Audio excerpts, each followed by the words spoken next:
ప్రియమైన దేవుని వాళ్ళారా, దేవుడు తన మహాకృప చేత మనలందరినీ కాచి కాపాడి మన బ్రతుకు దినంలో మరొక దినాన్ని ఇచ్చి ఆ కన్న తండ్రిని ఆత్మతో సత్యంతో ఆరాధించుకోవటానికి దేవుడు మన పట్ల చూపినటువంటి మహాప్రేమ కొరకై దేవునికి మొదట కృతజ్ఞతాస్తుతులు తెలియజేస్తూ, అలాగే సంఘంగా ఆ తండ్రిని ఆరాధించుకోవటానికి కూడి వచ్చినటువంటి దేవుని ప్రజలైన మీ అందరికీ మన ప్రభువు రక్షకుడు క్రీస్తు వారి పరిశుద్ధ నామంలో నా వందనాలు తెలియజేస్తున్నాను. ప్రియులారా, ఈరోజు ఒక మంచి విషయాన్ని ధ్యానించుకుందాం. బైబిల్లో నుంచి దేవుడు మన కొరకు రాయించినటువంటి మాటలు అందరం కలిసి ధ్యానించుకుందాం, నేర్చుకుందాం, దేవుని కొరకు గొప్పగా బ్రతుకుదాం. ప్రియులారా, ప్రార్థన చేసుకొని ప్రారంభించుకుందాం. చిన్న ప్రార్థన చేసుకుందాం. ప్రియులారా, అందరూ తలలో ఉంచినట్లయితే ప్రార్థించుకొని ముందుకెళ్దాం. మహాపరిశుద్ధుడా, ప్రేమగల మా కన్న తండ్రి, మీ పరిశుద్ధమైన ఘనమైన శ్రేష్టమైన మీ నామానికి వందనాలు, స్తోత్రాలు తండ్రి. మమ్మల్ని నిత్యము మీ మహా కృపచేత కాచి కాపాడుతూ మా బ్రతుకు దినంలో మరొక దినాన్నిచ్చి తండ్రి, ఈ ఆదివారపు దినమున మిమ్మల్ని ఆత్మతో సత్యముతో ఆరాధించుకోవటానికి మా పట్ల మీరు చూపిన మహాకృప కొరకై కృతజ్ఞతాస్తుతులు తెలియజేస్తున్నాం నాయన. కొన్ని మాటలు తండ్రి మా కొరకు రాయించినటువంటి బ్రతుకు పుస్తకమైనటువంటి బైబిల్లో నుంచి ధ్యానించుకొని చుండగా ప్రతి మాటను మేము ఆలోచించి అర్థం చేసుకొని మీ కొరకు ఫలించే వారిగా మమ్మల్ని నిలబెట్టమని వేడుకుంటూ, మాట్లాడుచున్న నాకు సమయోచితమైన జ్ఞానమును ప్రసాదించమని, వింటున్న మీ పిల్లలు విని గ్రహించి ఆలోచించేవారిగా నిలబెట్టమని కోరుకుంటూ, ఈ ఆరాధన అంతట్లో తండ్రి మీ కృప తోడుగా ఉంచి మీకు మహిమకరంగా మాకు ఆశీర్వాదకరంగా జరిగిస్తారని వేడుకుంటూ తండ్రి, ఈ ప్రార్థన మా ప్రభువును మా రక్షకుడును మీ ప్రియ కుమారుడైన క్రీస్తు వారి పరిశుద్ధ నామములో అడిగి వేడుకుంటున్నాము తండ్రి, ఆమెన్. ప్రియులారా, ఇంతకుముందు మీకు ప్రకటించిన విధంగానే చింతలేని చెట్టు అనే విషయాన్ని ఈరోజు మనం ధ్యానించుకుందాం. చింతలేని చెట్టు, చింత అంటే మనకు తెలుసు, దిగులు చెందడము, విచారం చెందడము, దానిని చింత అంటారు. ప్రియులారా, ఈ ప్రపంచంలో మనిషిని మనం ఆలోచిస్తే ఎవరిని గురించి ఆలోచించినా చింత కలిగిన వారే మనకు కనపడతారు. ప్రియులారా, ప్రపంచంలో నాకు చింత లేదు అనే మనిషి కనపడడు. ప్రతి దాని గురించి చింతిస్తూనే ఉంటాడు. కొంతమంది పెళ్లి కాలేదని చింతిస్తుంటారు, కొంతమంది జాబు లేదని చింతిస్తుంటారు, కొంతమంది మా పిల్లలు ఏమైపోతారో అనే విధంగా చింతిస్తారు, నేను లేకపోతే నా కుటుంబం ఏమైపోతుందో అని చింతించే వాళ్ళు ఉంటారు. అనేక రకాలుగా మనిషి ఈ భూమి మీద చింతిస్తూనే ఉంటాడు. ప్రియులారా, ఇంకా నాకు చింత లేదు అని చెప్పే మనిషి మనకు ప్రపంచంలో కనపడడు. ఉన్నా చింతిస్తాడు, లేకపోయినా చింతిస్తాడు. మనిషి అలా తయారయ్యాడు. ప్రియులారా, అయితే చింతలేని చెట్టు అని నేను ఈ టైటిల్ పెట్టాను కదా. మనిషికి కదా చింత ఉండేది, మరి చెట్టుకు కూడా చింత ఉంటుందా? చింతలేని చెట్టు అంటున్నావు, చింతలేని చెట్టు ఉంటుందా? అలాగే చింత కలిగినటువంటి చెట్లు కూడా ఉంటాయా అని అంటే, ప్రియులారా, నేను చెప్పాలనుకున్నది చెట్టు గురించి కాదు, కానీ ఒక మనిషి గురించే చెప్పాలనుకుంటున్నా. చెట్టు చింతించదు. చెట్టు దేవుడు తనకప్పగించిన పనిని సంపూర్ణంగా నెరవేరుస్తుంది. మనిషికి ఏ విధంగా ఉపయోగపడాలో తన జీవితాన్నంతా మనిషి కొరకు త్యాగం చేస్తుంది చెట్టు. ప్రియులారా, దేవుడు చెప్పిన మాటను తూచా తప్పకుండా పాటిస్తూ మనిషికి ఆహారాన్ని దయచేస్తుంది చెట్టు. ప్రియులారా, దానికి ఏ చింత ఉండదు. చెట్టుకు ఏ చింత కలిగినట్టుగా మనం చూడం. ప్రియులారా, తాను ఫలించినటువంటి ఫలాలను తాను అనుభవించకుండా మనిషికి ప్రసాదిస్తుంది ఉచితంగా. ప్రియులారా, త్యాగమూర్తి అయి చెట్టు మనకు ఫలాలను ఇస్తుంది. అయితే మనిషి నా ఫలాలు తింటున్నాడు అని చెట్టు ఏ రోజు విచారించదు. ప్రియులారా, ఏ రోజు విచారించదు, కానీ మనిషి విచారిస్తాడు.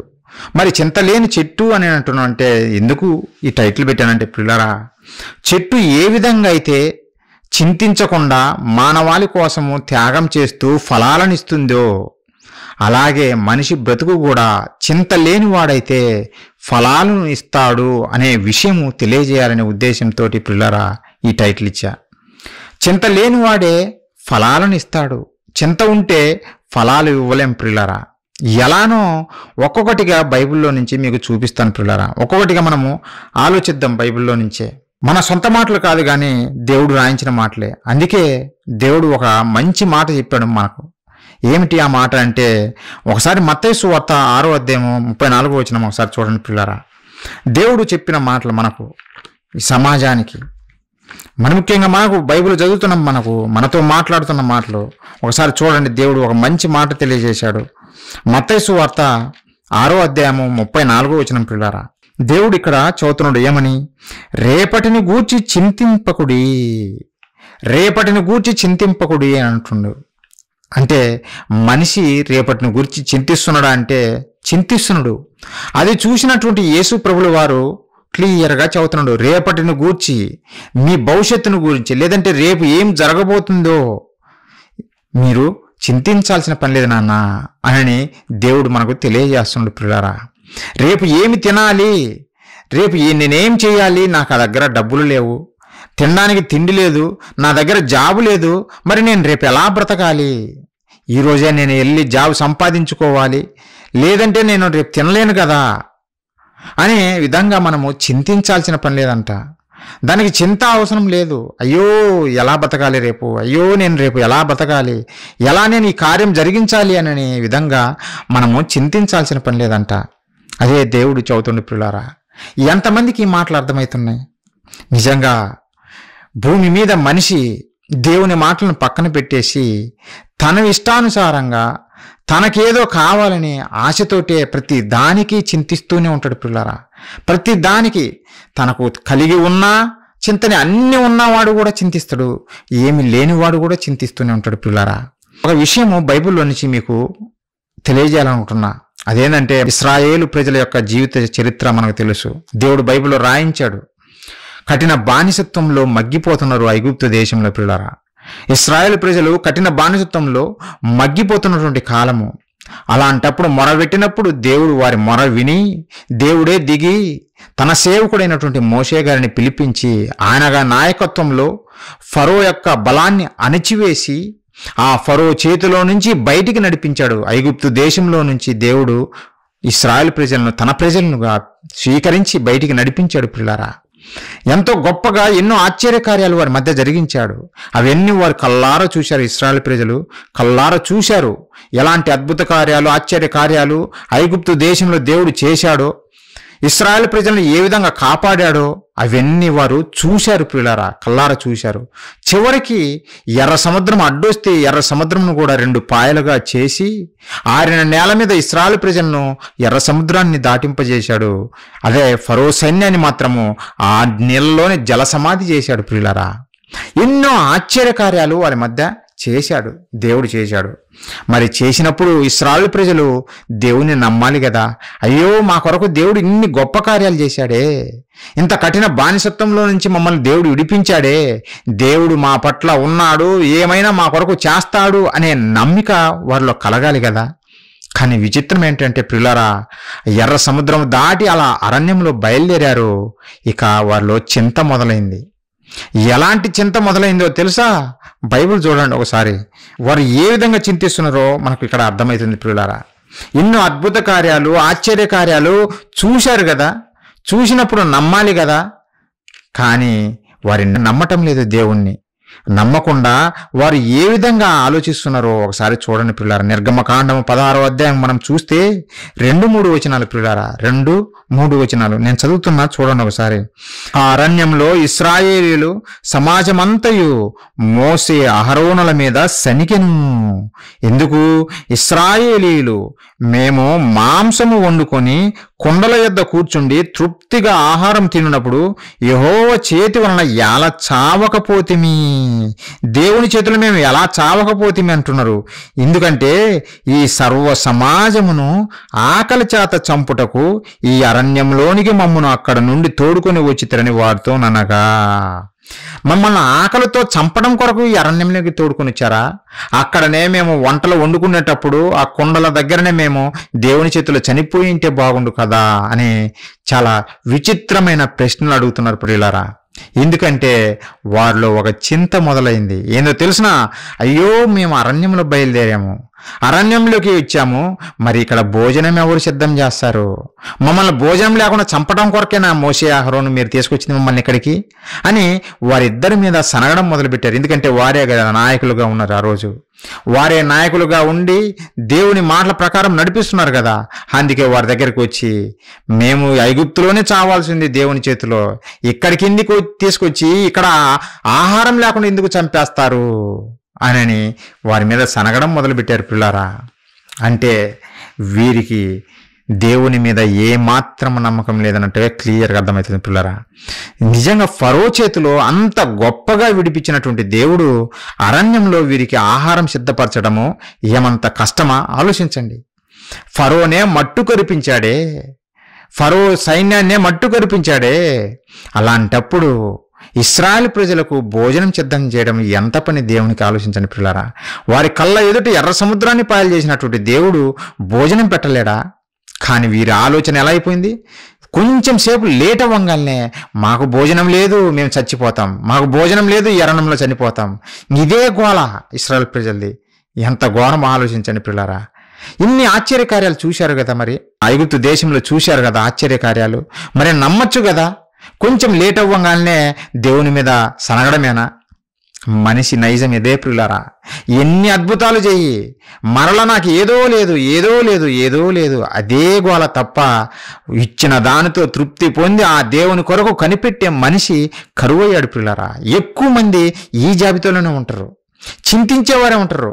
అన్నీ ఉంటాయి, ఏదో చిన్నది కొంచెం లేటే ఉంటుంది, దానికోసమే చింతిస్తుంటారు మనుషులు, దానికోసమే. అలాంటి తగనే ప్రియులారా ఇశ్రాయేలు జనాంగము. దేవుడు కఠిన బానిసత్వంలో విడిపించినా చివరికి అరణ్యంలో కొంచెం భోజనం పెట్టడం లేట్ అయింది అంతే. భోజనం పెట్టడం హాస్టల్కి వెళ్తే మనకు అర్థమవుతుంది. హాస్టల్లో టయానికి భోజనాలు పెట్టరు, భోజనం ఒక్కోసారి లేట్ అవుతుంటుంది. భోజనం లేట్ అవ్వగానే ఇంకా గోల చేసేది సరిపోతుందా? అక్కడ మాస్టర్ 4 పీకుతారు కాబట్టి సైలెంట్గా అయిపోతాం. ఇక్కడ దేవుడు నిజంగా కొంచెం లేట్ అయింది. మరి దేవుడు కూడా లేట్ ఎందుకు చేశాడో తెలుసా? దేవుడు రాయించాడు బైబిల్లో. ఈ ప్రజలు నన్ను నమ్ముతారా లేరా? ఒకసారి ఆ మాట కూడా చూడండి పిల్లలు, చాలా అద్భుతమైన మాట. దేవుడికి సమస్తము తెలుసు, ఆయనకు ఎప్పుడు ఎవరికి ఏది ఇవ్వాలనో బాగా తెలుసు. కానీ ఇశ్రాయేలు ప్రజలకు తొందర ఎక్కువ. ఇశ్రాయేలు ప్రజలకు తొందర ఎక్కువ. మాకు భోజనం లేదు, అరణ్యంలో ఎవరు సిద్ధం చేస్తారని గొడవ మొదలు పెట్టారు, చింతించడం మొదలుపెట్టారు పిల్లారా. దేవుడు ఎందుకు వారికి లేట్ చేశాడో ఒక మంచి మాట దేవుడు రాయించాడు పిల్లారా. ఒకసారి చూడండి ద్వితీయోపదేశకాండము. ఎందుకు దేవుడు లేట్ చేశాడు? వాళ్ళకి ఐగుప్తులో నుంచి నడిపించాడు కదా, మరి భోజనం టయానికి పెట్టొచ్చు కదా. దేవునికి తెలుసు ప్రియులారా, అంతా తెలుసు. కానీ ఈ ప్రజలే దేవుని మీద నమ్మిక లేకుండా వారి మనసుకు ఇచ్చినట్టుగా మాట్లాడుతున్నారే తప్ప దేవుని మీద నమ్మిక లేదు. ద్వితీయోపదేశకాండము 8వ అధ్యాయము 3వ వచనం ఒకసారి చూడండి పిల్లరా. దేవుడు ఎందుకు వెంటనే వారికి భోజనం ఇవ్వలేదు అనేది ఇక్కడ దేవుడు తెలియజేశాడు పిల్లరా. ఒకసారి 3వ వచనం చూడండి. ఆహారము వలనే గాక యెహోవా సెలవిచ్చిన ప్రతి మాట వలన నరులు బ్రతుకుదురని నీకు తెలియజేయుటకు ఆయన నిన్ను అణచి నీకు ఆకలి కలుగజేసి నీవే గాని నీ పితరులే గాని ఎన్నడెరుగని మన్నాతో నిన్ను పోషించెను. నీకు ఆహారం వెంటనే ఎందుకు ఇయ్యలేదో తెలుసునా? నువ్వు ఆహారం వలన కాదు బ్రతికేది, దేవుని నోట నుండి వచ్చు ప్రతి మాట వలన మనిషి బ్రతుకుతాడు అనే సంగతి నువ్వు తెలుసుకోవాలని కొంచెం నీకు ఆకలి అయ్యేటట్టు లేట్ చేశాడు అంతే. ఆయన ఇవ్వలేక కాదు, కొంచెము నువ్వు తెలుసుకోవాలి. నిజంగా చూడండి పిల్లలు, ఈరోజు సమాజాన్ని చూడండి. కడుపు నిండా ఆహారం తిన్నోన్ని దేవుని దగ్గరికి రా బాబు 4 మాటలు ఎందుకు అంటే నాకు దేవుడు అవసరం లేదు అని లోకంలోకి తిరిగిపోతాడే తప్ప దేవుని దగ్గరికి ఎవరైనా వచ్చేవాళ్ళు ఉన్నారా? అదంతెందుకు, ధనవంతుల్ని చూడండి. ఏ ధనవంతుడు దేవుని దగ్గరికి వస్తున్నాడు? దేవా నన్ను ఇంత గొప్పవాడిగా చేశావు, మీకు కృతజ్ఞతలు, కాబట్టి ఇక నుంచి మీ సేవలో ఉంటాను అనే ధనవంతుని చూపించండి పిల్లారా. దేవుని దగ్గరికి వచ్చేవారందరూ పేదవారే, పేదలే దేవుని దగ్గర కనపడతారు. నిజంగా నీవు కడుపు నిండితే దేవుని దగ్గరికి రావు, నువ్వు కడుపు నిండితే దేవుని దగ్గరికి రావు. దేవుడేమో తన పిల్లల్ని తన దగ్గరికి చేర్చుకునే విధంగా ఆయన ఏర్పాటు చేసిన క్రమంలో ప్రియులారా కొంచెము భోజనం పెట్టడం లేట్ చేశాడు. దానికే చింత మొదలైపోయింది ప్రజల్లో. అయ్యో మాకు భోజనం ఎవరు పెడతారు, అయ్యో మాకు భోజనం ఎవరు పెడతారనే చింత మొదలైంది ప్రియులారా. తర్వాత మన్నాను కురిపించాడు. దేవదూతలు తినే భోజనం వారికి పెట్టి వారిని తృప్తిపరిచాడు ప్రియులారా, తృప్తిపరిచాడు. మరి అంతటితో వారి చింత మానేయాలి కదా. మనల్ని కఠిన బానిసత్వంతో విడిపించాడు. ఈ అరణ్యంలో మనం భోజనం సిద్ధం చేసుకోలేమని దేవుడే మనకు సిద్ధం చేసి ఏనాటి బత్యం ఆ రోజుకి ఇస్తున్నాడు. ప్రతి పూట మనకు భోజనం సిద్ధం చేస్తున్నాడు. కాబట్టి మనం దేవుని ఎందు భయభక్తులు కలిగి దేవుని కొరకు గొప్పగా బ్రతుకుదాము అని అనుకోవాలి కదా ఇశ్రాయేలు ప్రజలు. ప్రియులారా, విచిత్రం ఏందో తెలిసిన, మరి కొంత దూరం పోగానే మరొక చింత వారిలో మొదలైంది. మరికొంత దూరం పోగానే మరొక చింత ఏంటిదో తెలిసిన, ఒకసారి చూడండి మనిషి యొక్క సైకాలజీ లేదంటే మనిషి క్యారెక్టర్ ఎలాంటిదో దేవుడు బైబిల్లో రాయించాడు ప్రియులారా. దేవుడు భోజనం సిద్ధం చేశాడు కదా, మరి సంతృప్తి చెందొచ్చు కదా, తృప్తి పొందొచ్చు కదా, ఇంకా ఆనందించవచ్చు కదా, దేవునిలో బ్రతకచ్చు కదా. కాదు, మరలా చింత. ఏంటిది? నిర్గమకాండము 17వ అధ్యాయము 1వ వచనం నుంచి మనం చూస్తే, తరువాత ఇశ్రాయేలీల సర్వ సమాజము యెహోవా మాట చొప్పున తమ ప్రయాణములలో సీను అరణ్యము నుండి ప్రయాణమైపోయి రెఫీదెములో దిగిరి, ప్రజలు తమకు త్రాగ నీళ్లు లేనందున మోషేతో వాదించుచు త్రాగుటకు మాకు నీళ్ళిమ్మని అడుగగా, మోషే మీరు నాతో వాదింపనేలా యెహోవాను శోధింపనేలా అని వారితో చెప్పెను. 3వ వచనము, అక్కడ ప్రజలు నీళ్లు లేక దప్పిగొని మోషే మీద సనుగుచు, ఇదెందుకు? మమ్మును మా పిల్లలను మా పశువులను దప్పి చేత చంపుటకు ఐగుప్తులో నుండి ఇక్కడికి తీసుకుని వచ్చి తిరండి. ఎంత ఘోరంగా మాట్లాడుతున్నారు చూడండి. మమ్మల్ని ఐగుప్తులో నుంచి మీరు ఎందుకు తీసుకొచ్చారంటే నీళ్లు లేకుండా చంపడం కోసమే మీరు ఇక్కడికి తీసుకొచ్చారు అని మరొక విధంగా నిందిస్తున్నారు పిల్లరా. ఇంతకుముందేమో ఆహారం లేకుండా చంపడం కోసం ఇక్కడ తీసుకొచ్చారని శనిగారు, ఇప్పుడేమో నీళ్లు లేవని దాని మీద మొదలుపెట్టారు పిల్లరా. నిజంగా మనిషి ఎంత విచిత్రమైన కోరికలు కలిగిన వాడో, ఎంత డిఫరెంట్గా మాట్లాడతాడో ఆలోచించండి పిల్లరా. దేవుడు దాహాన్ని తీర్చలేడా? దేవునికి తెలియదా? నువ్వు అరణ్యంలో ప్రయాణిస్తున్నావు అనే సంగతి దేవునికి తెలియదా పిల్లరా? దేవునికి తెలుసు. కొంచెం నువ్వు తెలుసుకోవాలి. నా దేవుడే నాకు అనుగ్రహించాడు అనే సంగతి నువ్వు తెలుసుకోవాలనే ఉద్దేశంతో కొంచెం లేట్ చేశాడు పిల్లరా, అంతే. దానికే వారు తట్టుకోలేకపోయారు. చిన్న లేటుకే వారు తట్టుకోలేకుండా చింతించడం మొదలుపెట్టారు. చివరికి దేవుని మీద తిరుగుబాటు చేశారు పిల్లరా, దేవుని మీదనే తిరుగుబాటు చేశారు. ఇది చాలా ప్రమాదకరము. మన చింత ఎక్కువైతే చివరికి మన ఆ తీవ్రత ఎక్కడి దాకా వెళ్తుందంటే దేవుని మీదనే తిరుగుబాటు చేసేతనము. అయ్యో నాకేమి లేదు, దేవుని దగ్గరికి పోయినా నాకు ఏమి లేదు, నాకేం రాలేదు, చివరికి దేవుని విడిచిపెట్టిపోయే అంత ప్రమాదం ఉంది పిల్లారా. ఇశ్రాయేలు ప్రజలు చేసింది అదే. వారి కల్లారా దేవుడు ఏం సిద్ధం చేశాడో అవి చూశాడు, తిన్నారు. తిన్నప్పుడైనా నమ్మాలి కదా, దేవుడు మనకు దాహాన్ని తీరుస్తాడు అని నమ్మాలి కదా. తండ్రి మాకు దాహం అవుతుంది, నీరు ఇవ్వండి అంటే ఇవ్వడా? అలా కాదు, చింత మొదలైంది. దేవుని మీద తిరుగుబాటు చేశారు పిల్లారా. దేవుడు బండను చీల్చి వారికి నది అంత జలాన్ని వాళ్ళకి ప్రసాదించాడు పిల్లారా. చాలా గొప్పగా దేవుడు వారి దాహాన్ని తీర్చాడు. దేవునికి తెలుసు వారికి కావాలని, వారి అవసరాలు తీర్చాడు. మరి అంతటితో ఆగిపోయిందా ఇశ్రాయేలు ప్రజల యొక్క చింత అంటే? ఆగలేదు పిల్లారా. మరలా కొంత దూరం పోయిన తర్వాత మరొక చింత మొదలైంది. అదేంటో తెలిసినా, మాకు మాంసం ఎవరు సిద్ధపరుస్తారు? ఇదేమి గోల, ఇది ఎక్కడి చింత? ఆలోచించండి ఒకసారి. మరీ ఇంత విచిత్రంగా భోజనం లేదన్నావు, భోజనం పెట్టాడు. దాహం లేదన్నాడు, సరే దాహం కూడా తీర్చాడు. మరలా నాకు మాంసం ఎవరు పెడతారని దేవుని మీద తిరుగుబాటు చేయడం ఏంది? ఇలాంటి చింత కూడా ఉంటుంది ఆ మనుషుల కంటే. ఉంటుంది పిల్లారా, ఇలాంటిది కూడా ఉంటుంది. ఆ మాట కూడా చూడండి. సంఖ్యాకాండము 11వ అధ్యాయము 4-5 వచనాలు పిల్లారా. వారు మధ్యనున్న మిశ్రిత జనము మాంసాపేక్ష అధికముగా కనపరచుగా ఇశ్రాయేలీయులను మరలా ఏడ్చి, మాకెవరు మాంసము పెట్టెదరు? ఐగుప్తులో మేము ఉచితముగా తినిన చేపలను, కీరకాయలను, దోసకాయలను, కూరాకులను, ఉల్లిపాయలను, తెల్లగడ్డలను జ్ఞాపకం వచ్చుచున్నవి. ఇప్పుడు మా ప్రాణము సొమ్మసిల్లెను. ఈ మన్నాగాక మా కన్నుల ఎదుట మరేమీ లేదని చెప్పుకునేది. ఎంత ఘోరం ఆలోచించండి. ఉచితంగా తిన్నారంట ఐగుప్తుల వాళ్ళు. ఎంత అబద్ధాలు చదువుతున్నారు ఆలోచించండి. కఠిన బానిసత్వం ఐగుప్తుల వాళ్ళది. వాళ్ళు మర విని పట్టించుకునేవారు ఎవరు లేరు. దేవుడికి దిగకపోతే రోజు ఒంటి మీద దెబ్బలు పడాల్సిందే, పని చేయాల్సిందే, ఫుడ్ తినాల్సిందే. అలాంటి బ్రతికి మేము ఉచితంగా తిన్నామని అబద్ధాలు ఆడుతుండ్రు పిల్లరా.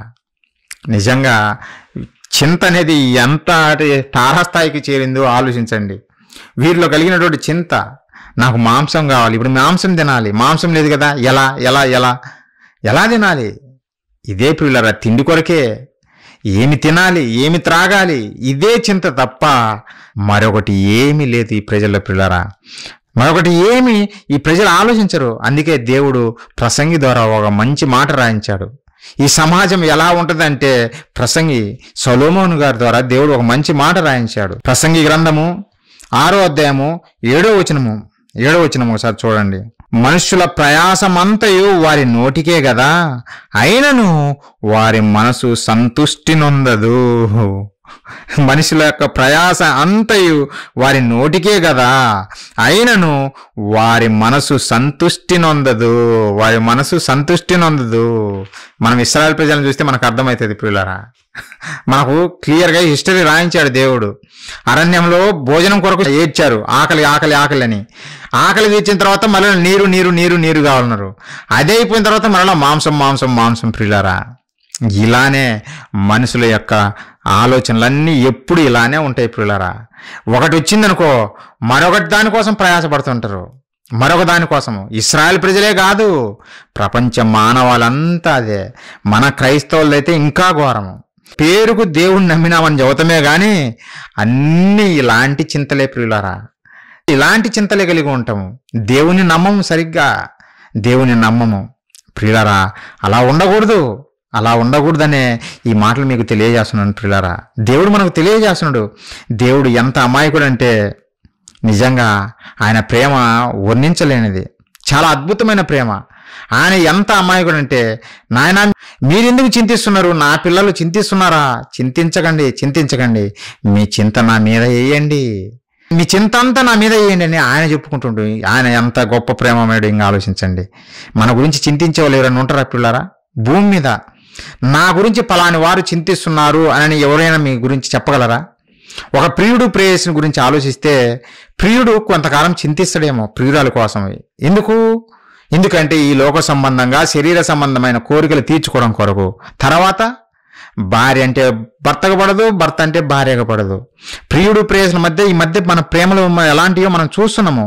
ఒకరినొకరు చంపుకోవడమే కదా, ఒకరినొకరు గొడవలు పడడమే కదా, అది వారి ప్రేమ.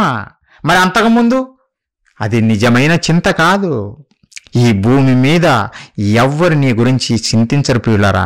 కానీ కన్నందుకు దేవుడు మన గురించి చింతిస్తున్నాడు, మనకు చెబుతున్నాడు, నాన్న మీరు చింతించకండి, మీ చింత నా మీద వేయండి అని ఒక గొప్ప మాట పలికాడు ప్రియులారా. చూడండి ఒకసారి ఆ మాట. ఇన్ని మాటలు దేవుడు మన చేతుల్లో పెట్టినా సమాజానికి అర్థం కావటం లేదు, క్రైస్తవులకు మరి ముఖ్యంగా అర్థం కావటం లేదు ప్రియులారా. మరి ఘోరం అనిపిస్తుంటుంది. మనము అలా ఉండకూడదనే ఈ మాటలు మీకు తెలియజేస్తున్న ప్రియులారా. పేతురు గారు రాసినటువంటి మొదటి పత్రిక 5వ అధ్యాయం ప్రియులారా 7వ వచనము. ఆయన మిమ్మును గూర్చి చింతించుచున్నాడు కనుక మీ చింత యావత్తు ఆయన మీద వేయండి. మీ చింత యావత్తు, మీకు ఎలాంటి చింతలు ఉంటాయో అవన్నీ ఏదైనా సరే దేవుని మీద వేయండి అని దేవుడే చెబుతుండు ప్రియులారా. నా మీద వేయండి నన్న ఆయన చెబుతుండు. నిజంగా భూమి మీద తల్లిదండ్రులు కూడా అంతగా మన గురించి చింతించరు ప్రియులారా. ఎవరు చింతించరు, భూమి మీద ఎవరు చింతించరు. ఒకవేళ భూమి మీద ఎవరైనా నీ గురించి చింతించినా వాళ్ళు ఏం చేయగలరు చెప్పు? వాళ్ళు చింతించినా నీకు ఏమైనా చేయగలరా? ఏమి చేయలేరు. ఒక స్నేహితుడు నాకు జాబ్ లేదు బాబు అని అంటే హేళన చేసేవారే ఉంటారు, కానీ పోయి జాబ్ తెచ్చుకోవచ్చు కదరా, సంపాదించుకోవచ్చు కదరా ఆయన సలహాలు ఇచ్చారే, కానీ నీకు సహాయం చేసి పెట్టేది ఎవరు సహాయం చేయరు పిల్లలారా. ఒక దేవుడే మనకు సహాయం చేసేది ఎవరికైనా. ఎందుకంటే ఆయనే మన గురించి చింతిస్తున్నాడు. మన కన్న తండ్రి ప్రేమ ఎంత గొప్పదంటే, బాబు మీరు ఎలా మీ పాపాలను మోసుకోలేరు, అవి భారముగా ఉన్నాయి, మీరు మరణం కావాలి, అందుకే నా ప్రియ కుమారుని పంపించి నా ప్రియ కుమారుని మీద మీ పాపాలు మోపాను, చివరికి మీ చింతలు కూడా నా మీద వేయండి. అంటే ఆయన ప్రేమ ఎంత గొప్పదో ఆలోచించారా? ఒక చిన్న బరువు కూడా మన మీద మోపటానికి ఇష్టపడటం లేదు దేవుడు. అంతే కదా, తల్లిదండ్రులు పిల్లలు కష్టపడుతుంటే తల్లిదండ్రులు చూడలేరు, భూమి మీద తల్లిదండ్రులు చిన్న పిల్లలు కష్టపడుతుంటే నన్ను నువ్వేం చేయొద్దు, నువ్వు పక్కన కూర్చో అని సర్ది చెప్పేసి తల్లిదండ్రులే పనులు చేస్తుంటారు పిల్లరా. అంతకన్నా గొప్ప ప్రేమ దేవునిది. ఏది కనీసం చింత కూడా మనం మోయొద్దా? వద్దు నాన్న మీరు మోయొద్దు, నా మీద మోపండి, నేను మోస్తా మీ చింత యావత్తు నా మీద మోపండి అని దేవుడు చెబుతున్న పిల్లరా. అయినా సరే ప్రజలు ఎలాంటి వాళ్ళంటే, లేదు ప్రభువా, లేదు దేవా, మేమే మోస్తామని చెప్పి దాని గురించే పట్టుకొని దాని గురించే చింతిస్తూ నలిగిపోతుంటారే తప్ప చివరికి దేవుణ్ణి విడిచిపెట్టడానికైనా సిద్ధపడతారే తప్ప దేవుడు కోరుకున్నట్టుగా ఆయన మీద చింత మోపి దేవుని కొరకు బ్రతికే వారికి మనకు కనపడరు పిల్లరారా, కనపడరు. నిజంగా అది చాలా విచారకరము, చాలా బాధాకరము ప్రియులారా. అలాంటి చింత మనము ఉండకూడదనే దేవుడు మీ చింత నా మీద మోపండి నా మీద మోపండి, నేనే మోస్తాను అని దేవుడు తెలియజేస్తున్న ప్రియులారా. కానీ మనిషి అలా చేయటం లేదు. మీకు ఒక మంచి విషయం తెలియజేస్తా ప్రియులారా. దేవుడు ప్రశ్నించాడు, నేను చింతిస్తాను అని అంటే, ఓకే నాన్న నువ్వు చింతిస్తావు బాగానే ఉంది, మరి చింతిస్తే నువ్వేమన్నా మూరుడు ఎక్కువ పిరగగలవా అని ప్రశ్నించాడు. నిజంగా మనం చింతించి ఏమైనా సాధించగలమా? ఒకసారి ఆ మాట చూడండి పిల్లారా.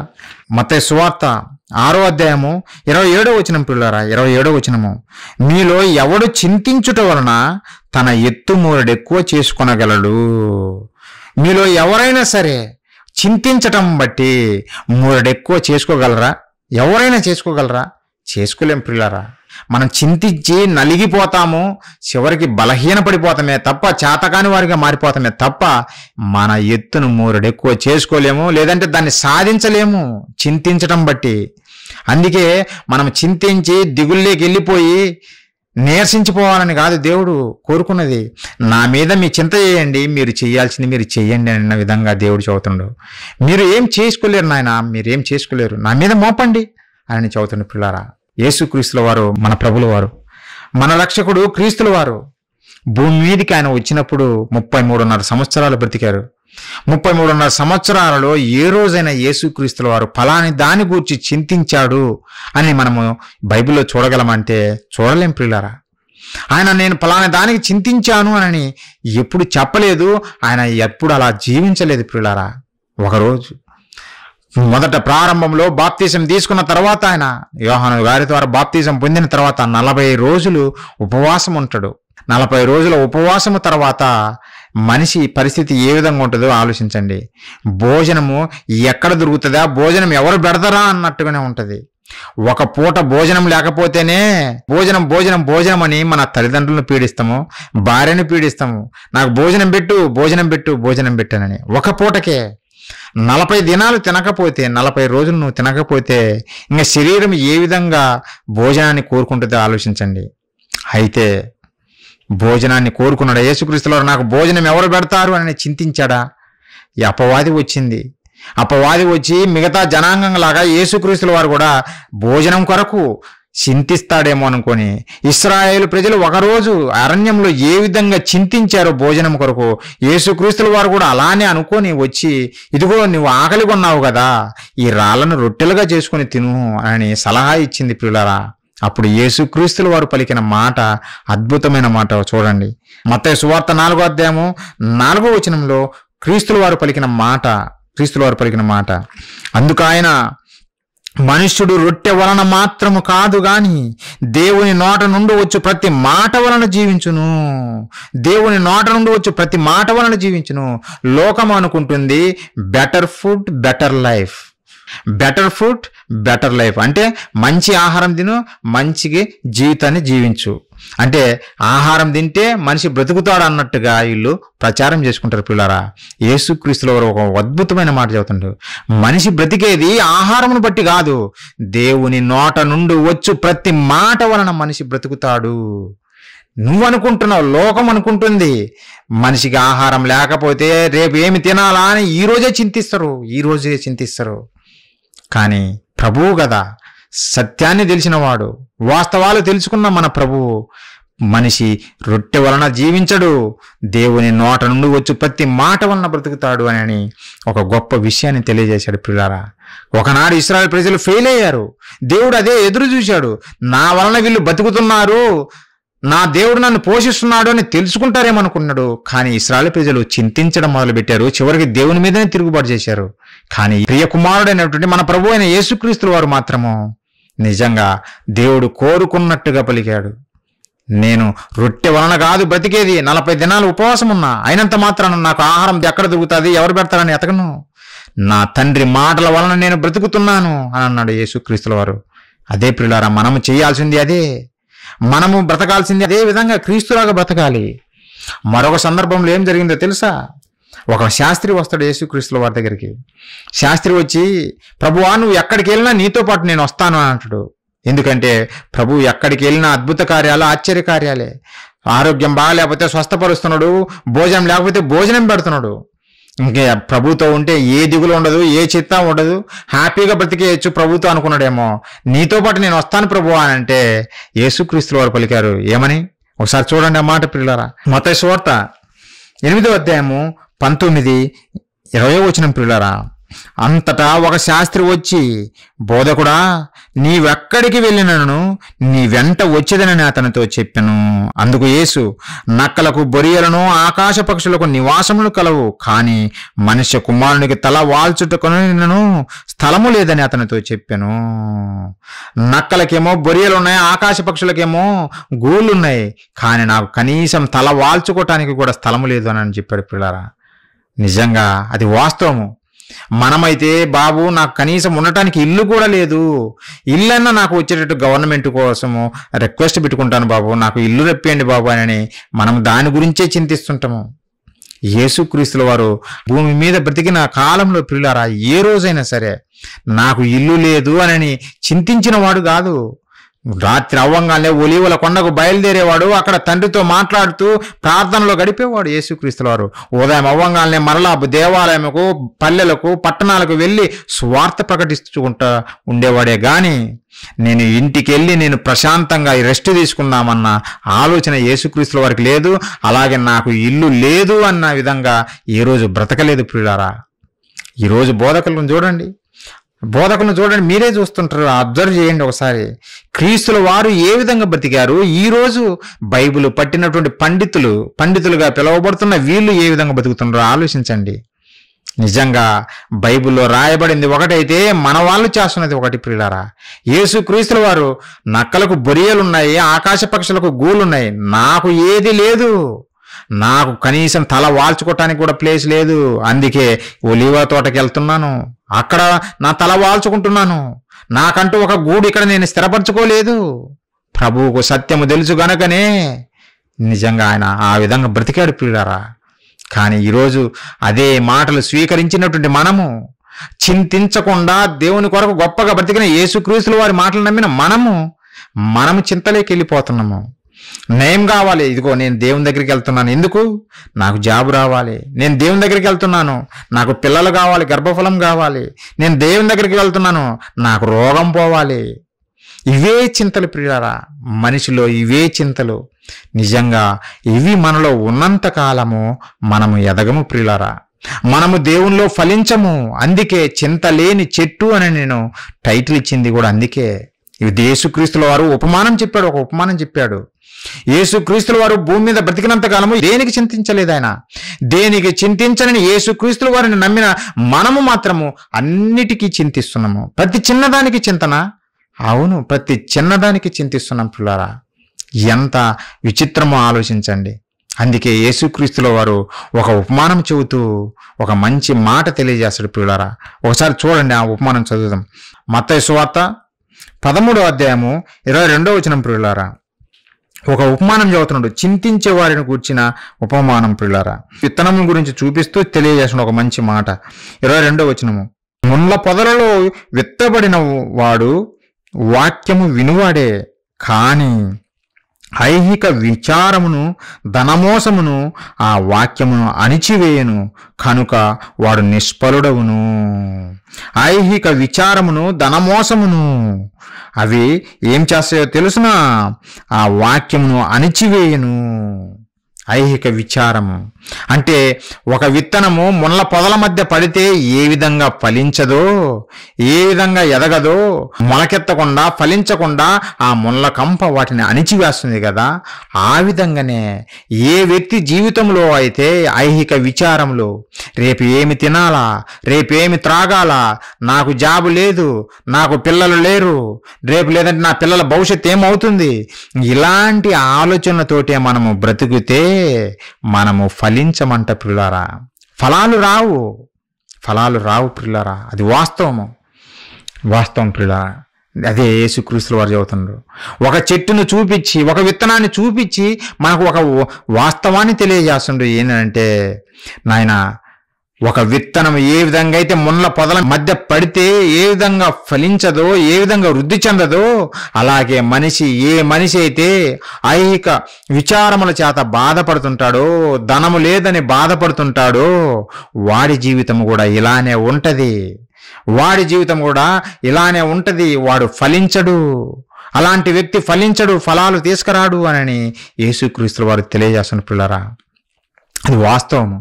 నిజంగా చూడండి, చింత కలిగిన వారు ఎవ్వరూ దేవుని పని చేయలేరు, దేవునిలో ఫలించలేరు. మరి లోకం ఫలిస్తుంది కదా అని మీరు చెప్పచ్చు. లోకంలో అందరూ ఫలిస్తున్నారు కదా, వాళ్ళు బాగున్నారు కదా, వాళ్ళకు జాబ్ ఉంది, వాళ్ళకు పెళ్ళి అవుతుంది, పిల్లలు పుడుతున్నారు, అన్ని సమకూరు జరుగుతున్నాయి వాళ్ళకు అని మీరు అనుకోవచ్చు పిల్లరా. లోకము కొంతకాలము పుష్పిస్తుంది, అది గుర్తుపెట్టుకోండి. లోకము కొంతకాలమే పుష్పిస్తుంది, తర్వాత అది వాడిపోతుంది, అది కనపడదు. మీరు అది చూడాలి, మరలా ఆ పుష్పాన్ని చూద్దామని మీరు వెళ్ళినా అది కనపడదు ప్రియులారా, అది కనపడదు. నిత్యము ఉండేది నిజంగా మనమే, దేవుని పిల్లలమే, లోకము కాదు. లోకము కొంతకాలము పుష్పించినట్టుగా మనకు కనపడుతుంది అంతే. తర్వాత నువ్వు దాన్ని వెతికినా అది కనపడదు ప్రియులారా, కనపడదు, వాడిపోతుంది. ఒకనాడు భక్తుడు, ఆసాపు భక్తుడు, ఆయన కూడా ఇదే బాధపడినాడు లోకాన్ని చూసి. ఒకసారి ఆ మాట చూద్దాం ప్రియులారా, ఈ సందర్భంలో మీకు చూపించాలనుకుంటున్నా. ఆయన కూడా చింతించాడు, బాధపడ్డాడు ఈ లోకాన్ని చూసి.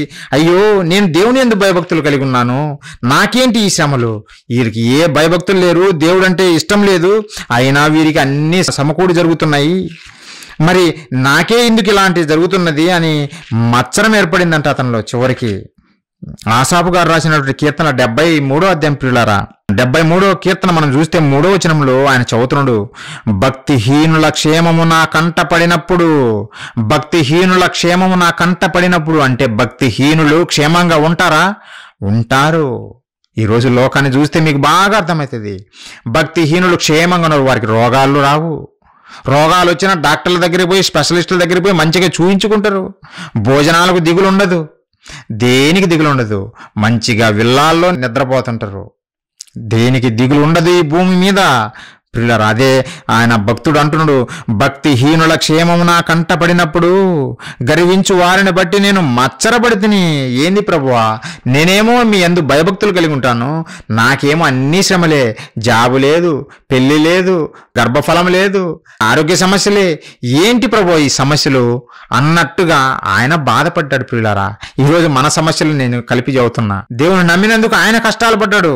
అందుకే 5వ వచనం మనం చూస్తే, 5వ వచనంలో, ఇతరులకు కలుగు ఇబ్బందులు వారికి కలగవు, ఇతరులకు పుట్టినట్లు వారికి తెగులు పుట్టదు అని అంటుండే ఆసాపు గారు. వారంతా బాగానే ఉన్నట్టుంటది. అయితే ఒకరోజు దేవుడు ఆయనకు అర్థం చేయించాడు. దేవుని సన్నిధికి రాగానే దేవుని మాటల ద్వారా ఆయనకు అర్థం చేయించాడు. ఆయనే చదువుతున్నాడు, ఏమనో తెలుసిన, అదే ఆసాపు గారి కీర్తనలో 73వ అధ్యాయం మనం చూస్తే 18వ వచనము, నిశ్చయముగా నీవు వారిని కాలుదారు చోటనే ఉంచి ఉన్నావు, వారు నశించినట్లు వారిని పడవేయుచున్నావు, క్షణమాత్రంలోనే వారు పాడైపోదురు, మహాభయము చేత వారు కడమట్ట నశించుదురు. ఎవరు? భక్తిహీనులు పుష్పించారు కదా ఈ లోకంలో. ఏ రోగము లేకుండా, ఏ బాధ లేకుండా, సుఖ సంతోషాలతో 3 పూలు 6 కాయలని లోకం చెబుతుంది కదా, అంత బాగున్నారు కదా. నిజంగా అలాంటి వారి గురించి దేవుడు చెబుతున్నాడు, ఏమనో తెలుసునా, వారు భక్తిహీనులైన నన్ను నమ్మలేదు, లోకాన్ని అనుభవించారు, లోకం కొరకే చింతించారు, అదే సంపాదించుకున్నారు, దాని కొరకే బ్రతికారు, అయితే ఒక్క క్షణంలోనే వారు మాయమైపోతారు. అని దేవుడు చదువుతున్న పిల్లారా. వారు కొంతకాలం పుష్పిస్తారు అంతే. మనం లోకంతో కంపారిజన్ చేసుకోవద్దు, అది గుర్తుపెట్టుకోండి. క్రైస్తవులుగా మనకు వాక్యం సరిగా నేర్పక లోకాన్ని చూపించి వారికి అది ఉంది మనకు రావాలన్న విధంగా ప్రార్థనలు చేయమని చెబుతుంటారు. మేము ప్రార్థనలు చేస్తామంటున్నారు. మరొకడైతే మరీ ఘోరంగా బహిరంగంగా పెట్టేశాడు ఈ మార్కెటింగ్ లాగా. ఏమనో తెలిసినా మీ చదువుల ఉన్నత చదువుల కొరకు, అలాగే మీరు వ్యాపారం అభివృద్ధి చెందడం కొరకు, మీ ధనము కొరకు, మీరు అభివృద్ధి చెందడం కొరకు 7 సూత్రాలు. ఏంటి ఇవి? ఒక క్రైస్తవ బోధకుడిగా నువ్వు బోధించవలసింది ఏవి? అవ్యా నీకు ఫలాలనిచ్చేవి? అవ్యా నిన్ను అభివృద్ధి చేసేవి? ప్రియులారా, క్రైస్తవం ఎప్పుడో గాడి తప్పిపోయింది. ఈరోజు మీరు చూస్తున్న క్రైస్తవము నిజమైన క్రైస్తవ్యం కాదు. మీరు అది చూసి ఇదే క్రైస్తవ్యము అనుకుంటే అది మీ భ్రమ. బైబిల్ చూడండి, బైబిల్లో రాయబడినదే నిజమైన క్రైస్తవ్యము.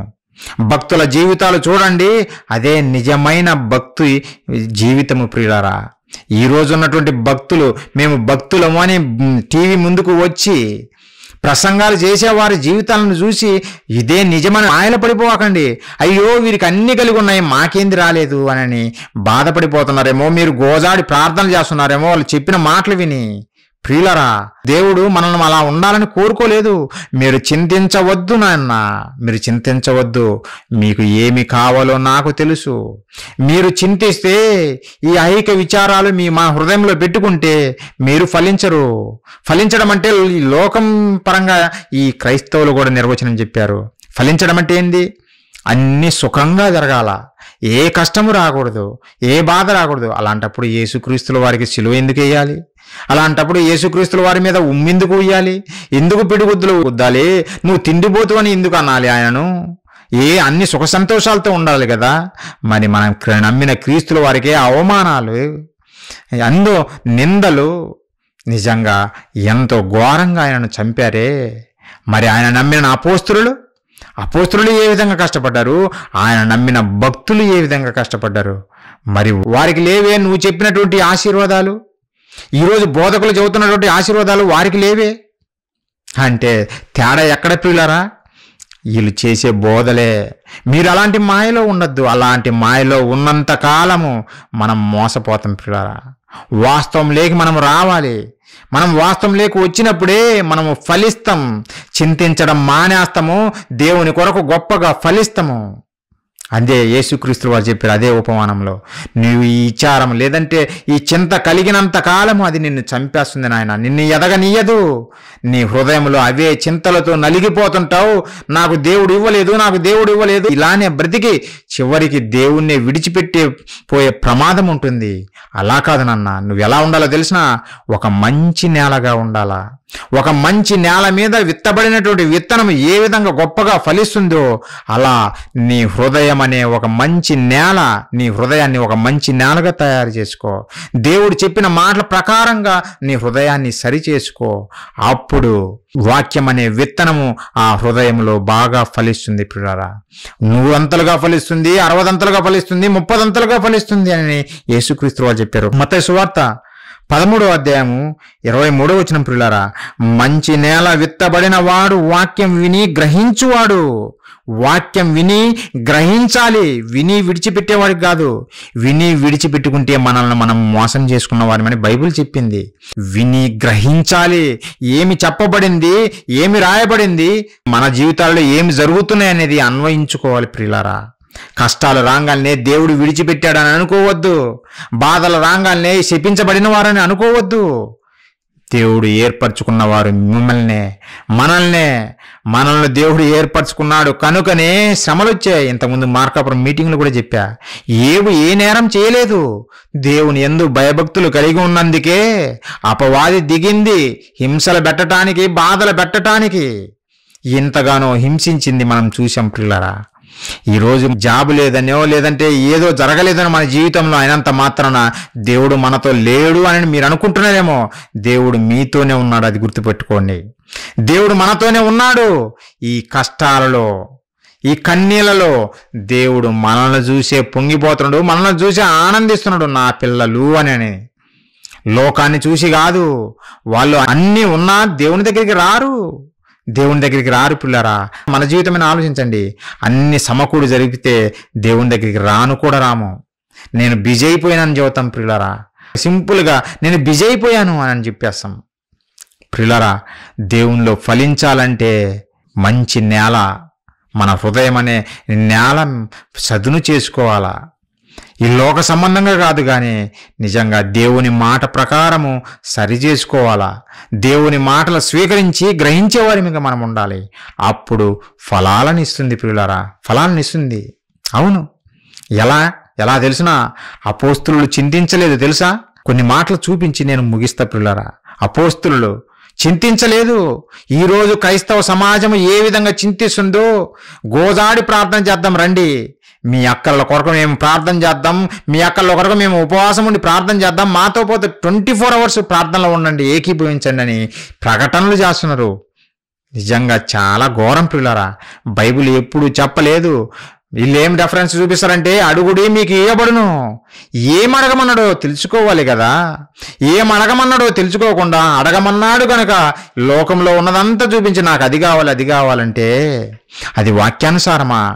కాదే. సొలొమోను గారు అడిగాడు ఒకరోజు. ఆ సొలొమోను గారు అడిగినట్టు మనం అడగాలి. తండ్రి, నేను బాలుడను, నాకు నీ ప్రజలను ఏలే శక్తి నాకు లేదు తండ్రి, నాకు జ్ఞానాన్ని ప్రసాదించండి. మీ ప్రజలను పరిపాలన చేయటానికి నాకు జ్ఞానాన్ని ప్రసాదించండి, మీ జ్ఞానాన్ని ప్రసాదించండి అన్నాడు. దేవుడు జ్ఞానంతో పాటు ఈ ప్రపంచంలో ఏ రాజుకు లేనంత విధంగా గొప్పగా ఆశీర్వదించాడు పిల్లరా సొలొమోను గారిని. అది మనం అనడం నేర్చుకోవాలి. దేవా, మీ కొరకు నేను ఎలా బ్రతకాలని జ్ఞానాన్ని ఇవ్వమనండి. జ్ఞానం కాదు మన వాళ్ళు నేర్పేది, జ్ఞానం కాదు. జ్ఞానము కాకుండా నీకు జాబు లేదా, పెళ్లి కాలేదా, పిల్లలు లేరా, కోర్టు సమస్యలా, ఇవే ప్రియులారా. అందుకే క్రైస్తవ్యం గాడి తప్పింది అని నేను చెప్పింది. అందుకే ప్రియులారా, దేవుడు చెప్పిన మాటలు ఎప్పుడో పక్కన పెట్టేశారు వీళ్ళు. దేవుడు చెప్పింది ఒకటైతే వీళ్ళు చెప్తుంది ఒకటి. అవి అబద్ధాలు ప్రియులారా. మోసపోతాం. అలా వాటిని నమ్మితే మనం మోసపోతాం. ఒకనాడు అపోస్తులు చింతించారా? చింతించలేదు. ఎలా వచ్చారో యేసుక్రీస్తుల వారికి ఏం పలుకుతున్నారో ఒకసారి చూడండి పిల్లారా. మార్కు సువార్త 10వ అధ్యాయము 28వ వచనము. పేతురు గారు మాట్లాడుతున్నారు. ఇదిగో ప్రభువా, మేము సమస్తమును విడిచిపెట్టి నిన్ను వెంబడించితిమని ఆయనతో చెప్పసాగాను. మేము సమస్తమును విడిచిపెట్టాం ప్రభువా. సమస్తాన్ని విడిచిపెట్టారు. నిజంగా అపోస్తులను చూస్తే మనకు అర్థమవుతుంది పిల్లారా. తమకంటూ ఏమి పెట్టుకోలేదు, సమస్తాన్ని విడిచిపెట్టి ప్రభువుని వెంబడించారు. మరి ప్రభువుని వెంబడించినప్పుడు, ప్రభువా మాకు మిద్దె లేదు, మాకు ఇండ్లు లేదు, మాకు ఇల్లు ఇవ్వచ్చు కదా, లేదంటే మాకు జాబు లేదు, జాబ్ పోయింది, మిమ్మల్ని వెంబడించినందుకు మాకు జాబ్ ఇవ్వండి ప్రభువా అని అడగచ్చు కదా. అడగలేదు ప్రియులారా. వారికి తెలుసు గనకనే, వారు రేపటిని గురించి చింతించేవారు కాదు గనుకనే వారు మేము సమస్తాన్ని విడిచిపెట్టాం ప్రభువా, మాకు అవసరం లేదు, రేపు ఏమి సంభవించునో మాకు తెలియదు, రేపటి గురించి మేము ఏమాత్రము చింతించము, మీరే మాతో ఉన్నప్పుడు ఇంకా మాకెందుకు ప్రభువా, మీరే అన్ని చూచుకుంటారన్న విధంగా పేతురు గారు పలికారు ప్రియులారా. అవును, అలాగే పేద ఎదవరాలు, ఆమె రేపటిని గురించి చింతించలేదు. అయ్యో నా జీవితం ఎలా అని చింతించలేదు. ఆ మాట ఒకసారి చూద్దాం ప్రియులారా. యేసుక్రీస్తుల వారే స్వయానా చెప్పాడు, ఆమె గూర్చి సాక్ష్యం ఇచ్చాడు ప్రియులారా. ఏమని? మార్కు సువార్త 12వ అధ్యాయము 41వ వచనం నుంచి మనం చూస్తే, ఆయన కానుక పెట్టె ఎదుట కూర్చుండి జన సమూహం ఆ కానుక పెట్టెలో డబ్బులు వేయుట చూచుచుండెను. ధనవంతులైన వారు అనేకులు అందులో విశేషముగా సొమ్ము వేయుచుండిరి. ఒక బేద విధవరాలు వచ్చి 2 కాసులు వేయగా ఆయన తన శిష్యులను పిలిచి, కానుక పెట్టెలో డబ్బులు వేసిన వారందరికంటే ఈ బేద విధవరాలు ఎక్కువ వేసినని మీతో నిశ్చయముగా చెప్పుచున్నాను. వారందరూ తమకు కలిగిన సమృద్ధిలో నుండి వేసిరి, కానీ ఈమె తన లేమిలో తనకు కలిగినదంతయు అనగా తన జీవనమంతయు వేసినని చెప్పాను. ఫలించడం అంటే ఇది ప్రియులారా. తనకు లేమి, డబ్బులున్నాము కాదు, తనకు లేమి కష్టకాలంలో ఉంది, బీద ఎదవరాలు, అయినా సరే తనకు ఉన్నటువంటి 2 కాసులు రేపటిని గురించి ఏమాత్రం ఆలోచించకుండా దేవుని కొరకు అని అక్కడ వేసింది ప్రియులారా. దేవుని కొరకు ఆ 2 కాసులు, రేపు మరి ఏం తినాలా, ఈ 2 కాసులు దేవునికి ఇచ్చేస్తే నేనేం తినాలా అనేది ఆలోచించలేదు ప్రియులారా, ఆలోచించలేదు. దేవుడు అందుకే ఆమె గురించి రాయించాడు. దేవుడు అలాంటి వారిని పోషిస్తాడు కూడా ప్రియులారా. అలాంటి వారితోనే దేవుడు ఉంటాడు. మనము అలాంటి భక్తులుగా మనం ఉండాలి. ఈరోజు క్రైస్తవులు చూపిస్తున్నటువంటి పేరుకు క్రైస్తవులు వీళ్ళు చూపిస్తున్నట్టుగా మనం బ్రతుకుతే దేవుడు మనల్ని నచ్చడు. అది గుర్తుపెట్టుకోండి. మన భక్తి మన దేవునికి ఇష్టంగా ఉండాలి తప్ప లోకంలో ఏదో మనుషుల మధ్య మేము భక్తులమని నిరూపించుకోవడం కొరకు కాదు. మన భక్తిని బట్టి దేవుడు మెచ్చుకోవాలా. దేవుడు మెచ్చుకోవాలంటే ఇలాంటి కార్యాలు మనం చేయాలా. ఇలాంటి స్థితిలో కూడా మనము దేవుని కొరకు బ్రతకాల ప్రియులారా. వీళ్ళే నిజంగా ఏమాత్రం చింత లేకుండా దేవుని కొరకు ఫలించిన వారు ప్రియులారా. ఒకరోజు బర్నబా తనకున్న పొలాన్ని అమ్మేసి అపోస్తుల పాదాల దగ్గర పెట్టాడు బర్నబా గారు. అలాగే అపోస్తులు తమకున్నదంతా విడిచిపెట్టారు. ప్రారంభ క్రైస్తవులు తమ స్థిరాస్తులను కూడా అమ్మేసి అపోస్తుల పాదాల దగ్గర పెట్టారు. ఎందుకు? దేవుని సేవ జరిగించడం కొరకు ప్రియులారా. వారి గురించి అందుకే జీవగ్రంథం పేర్లు రాశాడు. అలాగే మనము తెలుసుకోవాలని బైబిల్లో కూడా వారి పేర్లు రాయించాడు ప్రియులారా. ఎందుకు? వారు జ్ఞాపకాల్లో ఉన్నారు. వారు నిత్యము ఉండేవారు. వారు లోకంలో లాగా అలా పుష్పించి అలా రాలిపోయేవారు కాదు. వారు నిత్యము ఉండేవారు ప్రియులారా. నిత్యము ఉండేవారు. నిజంగా అలా ఫలించేవారిగా మనం ఉండాలని దేవుడు కోరుకుంటున్నాడే కానీ ఇదిగో ప్రతి చిన్నదానికి చింతించిపోయి చివరికి ఆ చింత యాడికి తీసుకెళ్తుంది అంటే దేవుని విడిచిపెట్టేంత స్థితికి తీసుకెళ్తుంది. ఇశ్రాయేలు ప్రజల యొక్క చరిత్ర మనం చూసాము. వారు చివరికి దేవుని మీదనే తిరుగుబాటు చేశారు. ఒక ఫుడ్ లేనందుకు, కొంచెం లేట్ అయినందుకు. మనలో కూడా అలాంటి క్యారెక్టర్ డెవలప్ అవుతుంది పిల్లలు. అందుకే అలాంటి క్యారెక్టర్ మనము తెచ్చుకోకూడదు. దేవుడు మనకి ఇవ్వడా? మరి దేవుడు మనకు తండ్రి అని మనం నేర్చుకున్నాం కదా, మరి తండ్రి మనకి ఇవ్వడా? ఆలోచించండి ప్రియులారా. మన తల్లి దగ్గరికి వెళ్ళి అమ్మా నాకు భోజనం పెట్టు అని అడుగుతున్నామా? మనము భోజనం పెట్టు తల్లి అని అడగకముందే కన్న తల్లిదండ్రులు గనక మన ఆకలి తెలుసుకొని నన్న టైం అయింది రండి, టయానికి భోజనం చేయండి అని మనల్ని పిలుస్తారు. లేదు నేను కొంచెం పని ఉంది చేసుకుంటాను అన్నా కానీ తల్లిదండ్రులు ఏమంటారో తెలుసా? వద్దొద్దు ముందు భోజనం చేయి తర్వాత పని చేసుకొని చెబుతుంటారు పిల్లరా. భూమి మీద ఉన్న కన్న తల్లిదండ్రులే ఇలాంటి ప్రేమ చూపితే మన పరలోకపు కన్న తండ్రి ఇంకా ఎంత గొప్ప ప్రేమ చూపుతాడు. అందుకే యేసుక్రీస్తు వారు చెప్పారు ఏమని అంటే, మీరు రొట్టెని అడిగితే దేవుడు ఏమైనా రాతినిస్తాడా? ఇవ్వడు కదా. మీ పరలోకపు కన్న తండ్రి ఎంత గొప్పవాడో మీరు తెలుసుకోండి.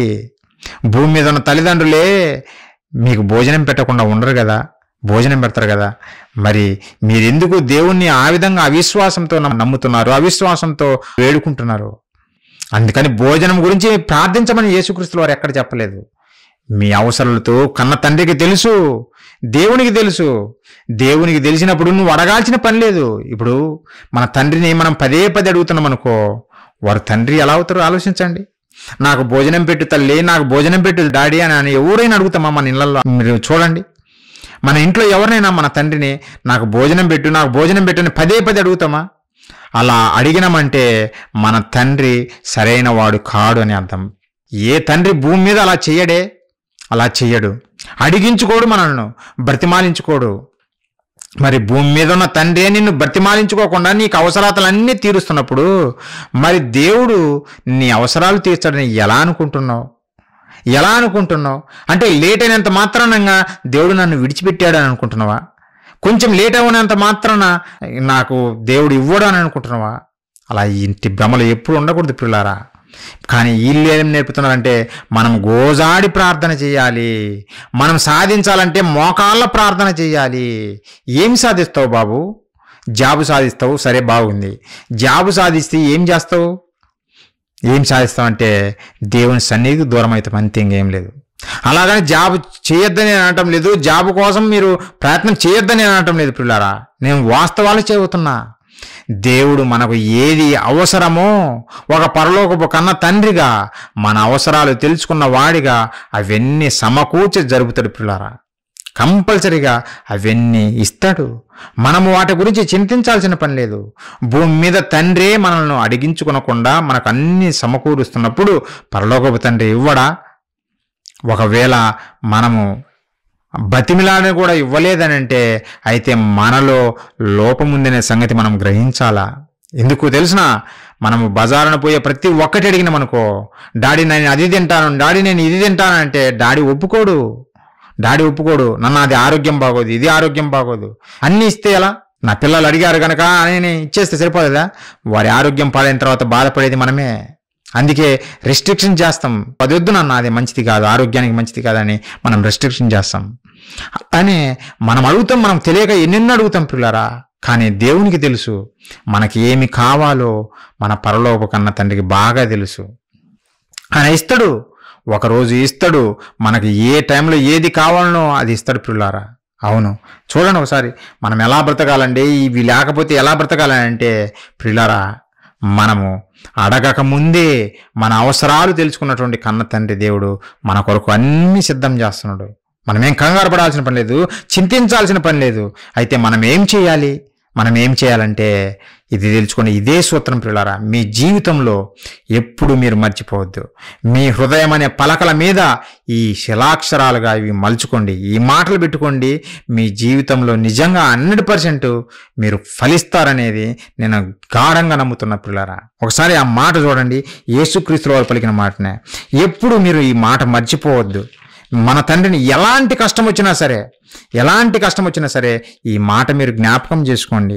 నేను రుచి చూశాను, నీకు తెలియజేస్తున్నా, దేవుని మాటలు జీవము కలిగిన మాటలు, శక్తివంతమైన మాటలు. ఆయన అబద్ధాలు పలకడు పిల్లరా. 100% అవి వాస్తవాలు. ఒకసారి చూడండి ఆ మాట, మంచి మాట పిల్లరా. ఒక మంచి మాట చూద్దాం. మత్తయి సువార్త 6వ అధ్యాయము 33వ వచనము. దేవుడు చదువుతున్నాడు, నాకు అది లేదు, ఇది లేదు, అది లేదు, ఇది లేదని మనం చింతిస్తే ఆ చింత మనము దేవుని మీద వేసి మనం ఏం చేయాలంటే ఒక విషయం యేసుక్రీస్తు వారు చదువుతున్నారు పిల్లరా. అది చూడండి ఒక మాట, 33వ వచనము. ఇది మీ హృదయంలో పెట్టుకోండి, ఎప్పుడు మీరు మర్చిపోవద్దు. 32 నుంచి నేను చదువుతున్నా, 32 నుంచి చదువుదాం. ఇవన్నీ మీకు కావాలని మీ పరలోక తండ్రికి తెలియను. ఏవన్నీ? మీకు తినాలని తెలుసు, మీరు త్రాగాలని తెలుసు, మీరు ధరించుకోవాలని పరలోకపు కన్న తండ్రికి తెలుసు. ఇవన్నీ మీ తండ్రికి తెలుసు, పరలోకపు కన్న తండ్రికి. అయితే ఏం చేయమంటున్నాడు? కాబట్టి మీరు ఆయన రాజ్యమును నీతిని మొదట వెతుకుడి, అప్పుడు అవన్నీ మీకు అనుగ్రహింపబడును. మొదట మనం ఎతకాల్సింది జాబు కాదు, మొదట మనం ఎతకాల్సింది గర్భఫలం అని ప్రార్థన చేయడం కోసం కాదు. ఆయన నీతిని, ఆయన రాజ్యాన్ని మీరు వెతకండి. మీరు ఇవి అడగకపోయినా సరే మనకు అవి ఇస్తాడు పిల్లారా. మనము మొదట ఆయన నీతిని, ఆయన రాజ్యాన్ని వెతకాలి. ఆయన నీతిని, రాజ్యాన్ని వెతికితే ఆయన మనకు ఏం అవసరమో అవన్నీ ఇస్తాడు పిల్లారా. 100%. ఎన్నో నేను రుచి చూశాను, నా జీవితంలో రుచి చూశాను. కష్టాలు వస్తాయి, మనం దేవుని మనం నమ్మాలి, మన కన్న తండ్రి కొరకు మనం బ్రతకాలి, ఆయన రాజ్య సువార్తను మనం ప్రకటించాలి. అప్పుడు మీకు ఇవి ఎందుకు జరగవో మీరే చూస్తారు. మీరు అడగాల్సిన పని లేదు, వాస్తవానికి మీరు అడగాల్సిన పని లేదు. మీకు అవన్నీ సమకూడి జరిపిస్తాడు పిల్లారా. 100% ఈ మాటను మీరు ఎప్పుడు మీ హృదయాల్లో నుంచి తీసేయకండి. అందుకే సొలొమోను గారిని ఈ మాట చదివి సొలొమోను గారిని జ్ఞాపకం చేసుకోండి. మొదట నా నీతిని, నా రాజ్యాన్ని వెతకండి, మీకు అక్కడ ఉన్నవన్నీ నేను ఇస్తానన్నాను కదా. మరి సొలొమోను గారు ఏమడిగారు? నా శత్రువుల ప్రాణం తీసేయి దేవుడా అని అడిగాడా? లేదంటే నాకు నా రాజ్యాన్ని ఇంకా స్థిరపరచుము దేవా తరతరాలు అని అన్నాడా? లేదే.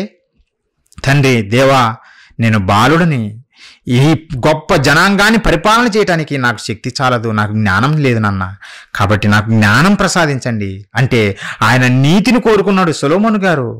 దేవుని నీతిని మొదట కోరుకున్నాడు, శత్రువుల ప్రాణాన్ని కోరుకోలేదు, భూమి మీద అనుభవించడం కొరకు దేన్ని కోరుకోలేదు. కానీ పరలోకపు కన్న తండ్రి ప్రేమ చూడు, నువ్వు జ్ఞానాన్ని అడిగావు, నీకు జ్ఞానంతో పాటు నీ రాజ్యాన్ని నేను స్థిరపరుస్తాను, నిన్ను గొప్ప రాజుగా నిలబెడతానన్నాడు. నిలబెట్టాడు పిల్లరా, నిలబెట్టాడు సొలొమోను గారిని. నిజంగా ఈరోజు మనం కూడా అదే నమ్మాలి. ఇది మళ్ళా మీరు లోకంలో నేను గొప్పవారిగా అయిపోతానని ఆ విధంగా అనుకోవద్దు. దేవునిలో గొప్పవారిగా నేను బ్రతకాలి, దేవుడు నన్ను గొప్పవారిగా నిలబెట్టాలని ఆలోచించండి. లోకం ఏం చూపిస్తుందండి మిమ్మల్ని గొప్పగా? ఈరోజు నిన్ను మంచి అంటది, రేపు నిన్ను చెడ్డవాడిగా చిత్రీకరిస్తుంది. లోకం కొరకు ప్రయాసపడకండి. ఈరోజు నిన్ను పొగిడిన వారే రేపు నిన్ను తిడతారు. లోకం కొరకు బ్రతకండి. మన పరలోకపు కన్న తండ్రి దగ్గర మంచి పేరు సంపాదించుకోవాలి, మన తండ్రి దగ్గరికి మనం చేరాలనే ఉద్దేశంతో మనం పని చేస్తే ఈ భూమి మీద నీకు ఏది అవసరమో అది అనుగ్రహిస్తాడు. అది 100% పిల్లారా, మీరు నమ్మండి. నేను నమ్ముతున్నాను. నేను కష్టాల్లోనే ఉన్నా, అయినా సరే నా తండ్రి నన్ను విడిచిపెట్టలేదు. నా పరలోకపు కన్న తండ్రి నన్ను విడిచిపెట్టలేదు. ఆయన ప్రేమ అద్భుతము, ఆయన ప్రేమ అద్భుతము. అది మనం రుచి చూసి తెలుసుకోవాలంటే ఈ కష్టాలు రావాలి. ఈ కష్టాలు వచ్చినప్పుడే ఆయన చేసిన ఆశ్చర్య కార్యాలను బట్టి నీకు అర్థమవుతుంది దేవుని ప్రేమ ఎంత అద్భుతమైనది అని పిల్లరా.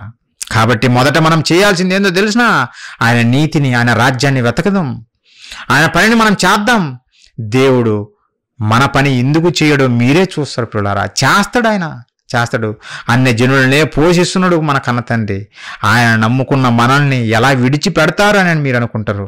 అందుకే యేసుక్రీస్తుల వారు అన్నారు, ఆకాశ పక్షులను చూడండి, అవి విత్తవు, కొయ్యవు, అవి కొట్టలో కూర్చుకొనవు, వాటికంటే శ్రేష్టమైన వారు మీరు నా పిల్లలు. మిమ్మల్ని నేను పోషించకుండా ఎలా ఉంటాను? మీకు ఇవన్నీ కావాలని నాకు తెలియదా?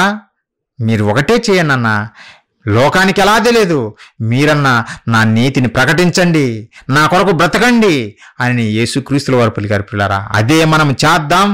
మన పరలోకపు కన్న తండ్రి మనల్ని గొప్పగా నిలబెడతాడు. అది 100%.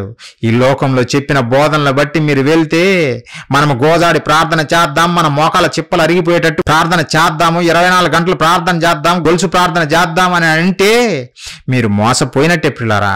మీరు ప్రార్థించవలసింది దేని కొరకో తెలుసా? యేసుక్రీస్తుల వారు ఎక్కడైనా సరే గొలుసు ప్రార్థనని ఎక్కడైనా పెట్టాడా? మీరే ఆలోచించండి. ఎప్పుడైనా సరే ఆయన సమాజంలోకి వచ్చి రండి మనం అందరం కలిసి ప్రార్థన చేద్దాం, మోకాలు లేయండి, మోకాలు చిప్పలు అరిగేంత వరకు కూర్చొని అని చెప్పాడా? లేదే. మరి ఎక్కడిది ఈ బోధలన్నీ? బైబిల్లో లేనివి వీళ్ళు ఎక్కడి నుంచి తెచ్చారు? నిజంగా ప్రజల బలహీనతలు మీద కొడుతున్నారు ఈ బోధకులు పిల్లరా. అందుకే క్రీస్తు సామ్రాజ్యం ఎలా ఉండబోతుందో మేజేపేటలో మాట్లాడబోతున్నాము. దానికి కూడా రండి. దొంగలు బయటపడతారు, సత్య సువార్త మీకు అర్థమవుతుంది, దేవుని కొరకు మీరు ఫలించాలనే పిల్లరా. మనందరము కలిసి గట్టుగా పని చేద్దాం, దేవుని నామాన్ని మహిమపరుద్దాం. దేవుడు నిన్ను మహిమపరుస్తాడు, ముందు మనము దేవుని మహిమపరచాలి కదా. క్రీస్తుల వారు కూడా అదే పలికాడు, తండ్రి నేను భూమి మీద మిమ్మల్ని మహిమపరిచాను, ఇక మీ దగ్గరికి వస్తున్నాను, మీ దగ్గర ఏ మహిమ ఉందో అదే మహిమ నాకు ఇవ్వండి అని క్రీస్తుల వారే పలికారు. ఇప్పుడు మనం దేవుని మహిమపరచకుండా దేవుణ్ణి అన్ని అడిగి ఆయన విసిగించి నన్ను మహిమపరచమంటే ఎలా మహిమపరచడు? సూత్రం ఇదే. నీకు ఏది కావాలన్నా దేవునికి తెలుసు. మొదట ఆయన నీతిని వెతకాలి, ఆయన రాజ్యాన్ని వెతకాలి. మనము ఆయన రాజ్య సువార్తను ప్రకటించాలి. అప్పుడే నీకేం అవసరమో అవన్నీ ఇస్తాడు ప్రియులారా. నాకు మిద్దె లేదండి అని మనం మళ్ళీ కంప్లైంట్ చేయకూడదు. లేదంటే ఆ ధనవంతుని చూపించి వాడికి ఉన్నాయని మాకు లేవని అని చెప్పకూడదు. మనం ఎలా ఉండాలో తెలిసిన? సొలొమోను గారు గొప్ప రాజుగా ధనవంతుడిగా ఉన్న రాజే చివరికి ఏమన్నాడో తెలిసిన? సమస్తం వ్యర్థంరా బాబు, వ్యర్థం, అంత వ్యర్థం. ఎప్పుడన్నా మీరు బాధల్లో ఉన్నప్పుడు ప్రసంగి గ్రంథం చదవండి. బాగా ప్రసంగి గ్రంథం చదివితే మీకు అర్థమైపోతుంది. సీను భూమి మీద మనిషి జీవితం ఎలాంటిదో, ఎలా ఉంటుందో అంతా మీకు అర్థమైపోతుంది. వ్యర్థం. ప్రయోజనకరమైనది ఒకటే. అది చదివి ముగించుకుందాం. ఒకసారి చూడండి పిల్లారా, ఏంటిది మనకు ప్రయోజనకరమైనది? భూమి మీద నరులకు ప్రయోజనకరమైనది ఏంటిదో తెలుసునా? ఒకసారి చూడండి ప్రసంగి గ్రంథం చివరిగా ముగించుకుందాం. ప్రసంగి గ్రంథము 12వ అధ్యాయము 13వ వచనం ప్రియులారా, 13వ వచనము. ఇదంతయు వినిన తర్వాత తేలిన ఫలితార్థం ఇదే. ఇదంతా వినిన తర్వాత చెప్పాడు లోకంలో జరిగిన సంఘటనలన్నీ, ఆ అధ్యాయాలన్నీ చదివితే మనకు తెలుస్తుంది. ఎలా మనుషులు ప్రయాసపడుతున్నారో, దేనికోసం ప్రయాసపడుతున్నారో అవన్నీ వివరించాడు.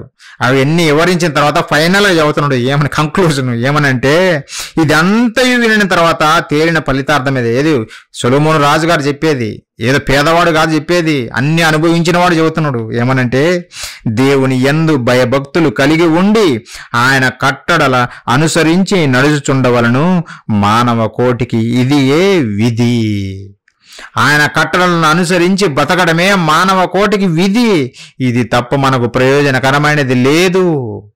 ఇదే మనకు విధి, ఇదే మనిషికి విధి, మానవ కోటికి విధి ఇదే ప్రియులరా. ఆయన యందు భయభక్తులు కలిగి జీవించాలి. అందుకే భక్తులు చూడండి అందరూ పేదవారే. బైబిల్ చరిత్రలో మీరు చూడండి, సొలొమోను గారు కింగు, ఆయన ఒక్కరు కనపడతారు కానీ ఆయన కష్టాలున్నాయి.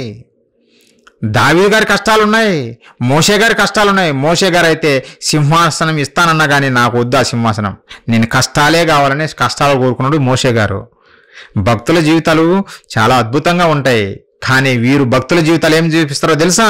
అబ్రహామును ఆశీర్వదించిన దేవా మమ్మల్ని ఆశీర్వదించు, ఆకాశ తూములు ఇప్పండి అని వీళ్ళు బోధిస్తున్నారు ప్రియులారా. అది 100% అవాస్తవం. అబ్రహామును ఆశీర్వదించాడు దేవుడు. ఎన్ని కష్టాలు అనుభవించాడో బైబిల్ చదివితే కదా అర్థమయ్యేది. మోషే గారు దేవుడు ఆశీర్వదించిన వాడే. ఎన్ని కష్టాలు! భక్తుల జీవితాలన్నీ కష్టాలే. అపోస్తలులు సమస్తాన్ని విడిచిపెట్టారు దేవుని నీతి కొరకు, దేవుని రాజ్యం కొరకు. మొదటి శతాబ్దపు క్రైస్తవులు స్థిరాస్తులను అమ్మేశారు దేవుని రాజ్య వ్యాప్తి కొరకు. మరి ఈ క్రైస్తవుడు ఏం చేస్తున్నాడు? అంతా మాకు కావాలని వీళ్ళు ప్రార్థన చేస్తున్నారు. ప్రియులారా, అది కాదు. నువ్వు ఎంత సంపాదించినా ఒకరోజు విడిచిపెట్టి పోవాల్సిందే. ఏదైనా సరే, ఎలాంటి వాడైనా సరే, అధికారమా, ధనమా, జాబా, ఏది మనల్ని రక్షిస్తుంది? ఏది రక్షించలేదు. ఒక దేవుడే. దేవుడే మనల్ని రక్షించేది, దేవుడే మనల్ని నిలబెట్టేది. ఎంతోమంది కరోనాలో వెళ్ళిపోయారు. మనం ఇప్పటికీ నిలిచి ఉన్నామంటే దేవుడే ప్రియులారా, దేవుడే. ఇక ముందు కూడా నిలబెట్టేది దేవుడే. ఆయన పని జరిగించేంత వరకు నిలబెట్టేది దేవుడే. కనుక దేవుని యందు భయభక్తులు కలిగి, అన్న వస్త్రములు కలిగి, భోజనము, ఆ పూటకు భోజనం కావాలా తినండి, తృప్తి పొందండి. రేపు లేదే, రేపుడికి ఏమి లేదే అని చింతించకండి. 4 రాళ్ళు వెనకే లేదే అని చింతించకండి. బాధల్లోకి వెళ్ళిపోవకండి. రేపు సిద్ధపరిచేది దేవుడే. నీకు బాధపడవాకండి. ప్రియులారా, ఈ మాటలు దేవుడు వాస్తవాలు మన కొరకు రాయించాడు. మనం ఈ భూమి మీద చింతించకుండా దేవుని కొరకు గొప్పగా ఫలించి దేవుని నామాన్ని భూమి మీద మహిమపరిచి ఆయన చెంతకు తిరిగి చేరుతామనే ఉద్దేశంతో దేవుడిని మాటలు రాయిస్తే ఈరోజు ఈ మాటలు చెప్పటం లేదు ప్రియులారా. అవసరాలకు దేవుని దగ్గరికి వచ్చేవారిగా మీరుండద్దు. దేవుని నిజంగా ప్రేమించేవారిగా మీరు, నేను, ప్రతి ఒక్కరం ఉండాలని కోరుకుంటూ దేవుని కొరకు మనం అందరము కలిసి గట్టుగా గొప్పగా బ్రతికి దేవుని నామాన్ని మహిమపరిచి దేవుని చెంతకు చేరాలని కోరుకుంటూ నా మాటలు ముగిస్తున్నా. ప్రార్థన చేసుకొని ముగించుకుందాం, ప్రార్థించుకుందాం ప్రియులారా. మహాపరిశుద్ధుడా, ప్రేమగల మా కన్న తండ్రి, మీ పరిశుద్ధమైన, ఘనమైన, శ్రేష్టమైన మీ నామానికి వందనాలు తండ్రి. తండ్రి, ఈ భూమి మీద నరుడు చింత చింత చింత ప్రతిదానికి చింతనే తండ్రి. కన తండ్రి, మేము అలాంటి చింతల్లో బతికిన వారమే. కానీ మీ మాటల ద్వారా మా చింత యావత్తును మీరు మోస్తున్నారనే సంగతి మాకు వాస్తవాలను తెలియజేసి మా హృదయాలను తేలికపరిచి కన తండ్రి మాకు వాస్తవాలు తెలియజేసిన విధానాన్ని బట్టి కృతజ్ఞతలు తండ్రి. మేము నిజముగా మిమ్మల్ని నమ్మిన వారమైతే మొదట మేము ఆలోచించాల్సింది మీ నీతిని, మీ రాజ్య వ్యాప్తిని ఎలా చేయాలని ఆలోచించాలి. తర్వాత మీరు అన్నీ అనుగ్రహిస్తారనే సంగతి మేము నమ్మాలి తండ్రి. మేము అలా ఉండేవారిగా మమ్మల్ని నిలబెట్టండి. ప్రతి ఒక్కరిని మీరు ఒక్కరము తప్పిపోకుండా తండ్రి మీ కొరకు ఫలాలు తెచ్చేవారిగా, మంచి నేల మీద పడిన ఫలించినటువంటి ఒక చెట్టులాగా మమ్మల్ని, ఒక విత్తనంలాగా మమ్మల్ని నిలబెట్టండి తండ్రి. మీ కొరకు 100 ఫలించేవారిగా, 60 మీ చిత్తానుసారంగా మేము ఫలించేవారిగా ప్రతి ఒక్కరిని నిలబెట్టండి. మీ కొరకు అనేక కార్యములు మేము చేపట్టులాగున కావలసిన బుద్ధి, జ్ఞానం, వివేచన మెండుగా ప్రసాదించండి. కూడి వచ్చిన మీ ప్రియులైన వారందరిని బట్టి ప్రార్థిస్తున్నాను తండ్రి. పేరు పేరున వారి అక్కరలు, వారి అవసరతలు నాకన్నా మీకు బాగా తెలుసు తండ్రి. మీరే సమస్తాన్ని దయచేసేవారని మాకు తెలుసు తండ్రి. కన తండ్రి, మేము ఎన్నడూ అవిశ్వాసంతో ఉండక మీ పని మేము చేసేవారిగా మమ్మల్ని నిలబెట్టమని తండ్రి, మీ కొరకు గొప్పగా బ్రతికేవారిగా నిలబెట్టమని వేడుకుంటున్నాం నాయన. ప్రతి ఒక్కరము కుటుంబాలుగా మీ పాద సన్నిధిని బ్రతుకుతూ మీ కొరకు గొప్పగా ఉన్నతంగా బ్రతికి మీ చెంతకు చేరే వారిగా మమ్మల్ని నిలబెట్టమని వేడుకుంటూ సంఘం ద్వారా జరుగుతున్న ప్రతి పరిచర్యలో తోడుగా ఉండి ముందుకు నడిపించమని, ఈ పరిచర్యలో పాలిభాగస్తులవుతున్న ప్రతి ఒక్క సహోదరిని బట్టి ప్రార్థిస్తున్నాం తండ్రి. వారిని అందరినీ దీవించండి పర సంబంధమైన దీవెనతో నాయన. మీ సేవలో ప్రతి దినము వారు వర్ధిల్లులాగున మేమందరం కలిసి గట్టుగా మీ నామ మహిమార్థమై జీవించులాగున కృపచూపమని కోరుకుంటూ తండ్రి, మిగిలిన కార్యక్రమంలో మీ కృపచూపి ముందుకు నడిపిస్తారని వేడుకుంటూ ఈ ప్రార్థన మా ప్రభువును, మా రక్షకుడును, మీ ప్రియకుమారుడైన క్రీస్తు వారి అతి శ్రేష్టమైన నామంలో అడిగి వేడుకుంటున్నాము తండ్రి. ఆమేన్. ప్రియులారా, మీ అందరికీ నా వందనాలు తెలియజేస్తున్నాను.